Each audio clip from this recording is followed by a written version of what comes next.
आइए आज हम वैशाख मास महात्म्य का दूसरा अध्याय श्रवण करते हैं। नारद जी कहते हैं, वैशाख मास में धूप से तपे और थके मांदे ब्राह्मणों को शमनाशक सुखद पलंग देकर मनुष्य कभी जन्म मृत्यु आदि के क्लेशों से कष्ट नहीं पाता। जो वैशाख मास में पहनने के लिए कपड़े और बिछावन देता है, वह उसी जन्म में सब भोगों से संपन्न हो जाता है और समस्त पापों से रहित हो ब्रह्म निर्वाण को प्राप्त होता है।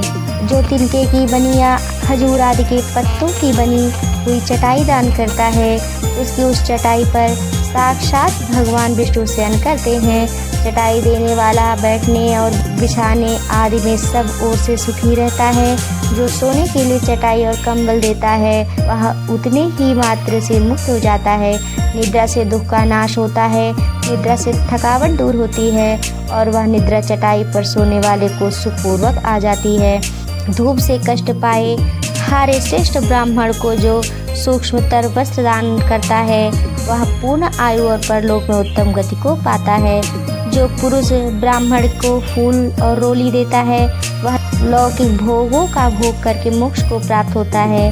जो खसखस और जल से वाषित चंदन देता है, वह सब भोगों में देवताओं की सहायता पाता है तथा उसके पाप और दुख की हानि होकर परमानंद की प्राप्ति होती है। वैशाख के धर्म को जानने वाला जो पुरुष गोरोचन और कस्तूरी का दान करता है, वह तीनों पापों से मुक्त होकर परम शांति को प्राप्त होता है। जो विश्रामशाला बनवाकर प्याऊ सहित ब्राह्मण को दान करता है, वह लोकों का अधिपति होता है। जो सड़क के किनारे बगीचा, पोखरा, कुआं और मंडप बनवाता है, वह धर्मात्मा है। उसे पुत्रों की क्या आवश्यकता है? उत्तम शास्त्र का श्रवण, तीर्थ यात्रा, सत्संग, जलदान, अन्नदान, पीपल का वृक्ष लगाना तथा पुत्र, इन 7 को विज्ञ पुरुष संतान मानते हैं। जो वैशाख मास में तपनाशक तक्र दान करता है, वह इस पृथ्वी पर विद्वान और धनवान होता है। धूप के समय मट्ठे के समान कोई दान नहीं, इसलिए रास्ते में थके मांदे ब्राह्मणों को मट्ठा देना चाहिए। जो वैशाख मास में धूप की शांति के लिए दही और खांड दान करता है तथा विष्णु की वैशाख मास में जो स्वच्छ चावल देता है, वह पूर्ण आयु और संपूर्ण यज्ञों का फल पाता है। जो पुरुष ब्राह्मण के लिए गोघृत अर्पण करता है, वह अश्वमेध यज्ञ का फल पाकर विष्णु लोक में आनंद का अनुभव करता है। जो दिन के ताप की शांति के लिए सायंकाल में ब्राह्मण को ऊख दान करता है, उसको अक्षय पुण्य प्राप्त होता है। जो वैशाख मास में शाम को ब्राह्मण के लिए फल और शरबत देता है, उससे उसके पितरों को निश्चय ही अमृतपान का अवसर मिलता है। जो वैशाख के महीने में पके हुए आम के फल के साथ बर्तन देता है, उसके सारे पाप निश्चय ही नष्ट हो जाते हैं। जो वैशाख की अमावस्या को पितरों के उद्देश्य से कस्तूरी, कपूर, वेला और खस की सुगंध से वासित शरबत से भरा हुआ घड़ा दान करता है, वह 96 घड़ा दान करने का पुण्य पाता है। वैशाख में तेल लगाना, दिन में सोना, कांसे के पात्र में भोजन करना, खाट पर सोना, घर में नहाना, निषिद्ध पदार्थ खाना, दोबारा भोजन करना तथा रात में खाना, ये 8 बातें त्याग देनी चाहिए। जो वैशाख में व्रत का पालन करने वाला पुरुष पद्म पत्ते में भोजन करता है, वह सब पापों से मुक्त हो विष्णु लोक को जाता है। जो विष्णु भक्त पुरुष वैशाख मास में नदी स्नान करता है, वह 3 जन्मों के पाप से निश्चय ही मुक्त हो जाता है। जो प्रातःकाल सूर्योदय के समय किसी समुद्रगामिनी नदी में स्नान करता है, वह 7 जन्मों के पाप से तत्काल छूट जाता है। जो मनुष्य 7 गंगाओं में से किसी में उषा काल में स्नान करता है, वह करोड़ों जन्मों में उपार्जित किए हुए पापों से निसंदेह मुक्त हो जाता है। जानवी गंगा, वृद्ध गंगा, गोदावरी, कालिंदी, यमुना, सरस्वती, कावेरी, नर्मदा और वेणी, ये 7 गंगाएं कही गई हैं।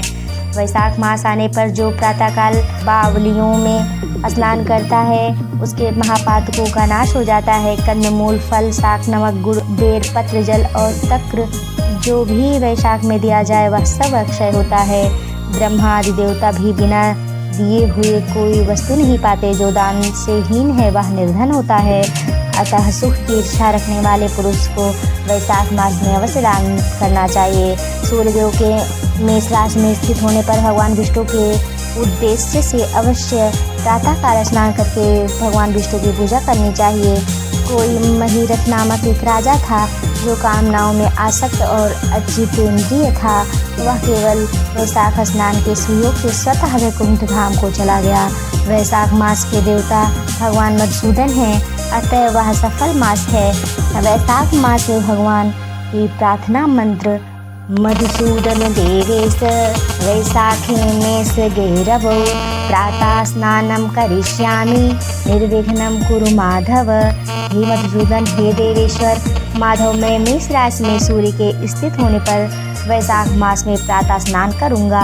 आप इसे निर्विघ्न पूर्ण कीजिए और इस विधि से अर्घ्य दें। वैशाखे में सगे भानौ प्रातः स्नान परायणः वैशाखे में सगे भानौ प्रातः स्नान परायणः प्रदास्यामि गृहाण मधुसूदन। सूर्य के मेष राशि पर स्थित रहते हुए वैशाख मास में प्रातः स्नान के नियम में संलग्न होकर मैं आपको अर्घ्य देता हूँ। मधुसूदन, इसे ग्रहण कीजिए। इस प्रकार अर्घ्य समर्पण करके स्नान करें। फिर वस्त्रों को पहनकर संध्या तर्पण आदि सब कर्मों को पूरा करके वैशाख मास में विकसित होने वाले पुष्पों से भगवान विष्णु की पूजा करें। उसके बाद वैशाख मास के महात्म्य को सूचित करने वाली भगवान विष्णु की कथा सुने। ऐसा करने से कोटि कोटि जन्मों के पापों से मुक्त होकर मनुष्य मोक्ष को प्राप्त होता है।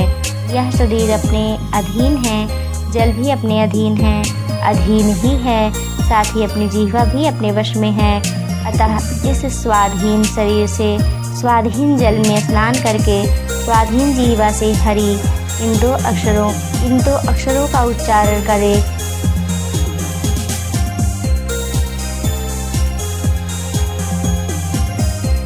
इन दो अक्षरों का उच्चारण करें। जो वैशाख मास में तुलसी दल से भगवान विष्णु की पूजा करता है, वह विष्णु की सायुज्य मुक्ति को पाता है।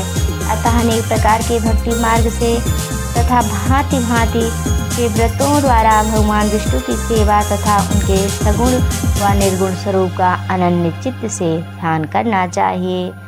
बोलो विष्णु भगवान की जय।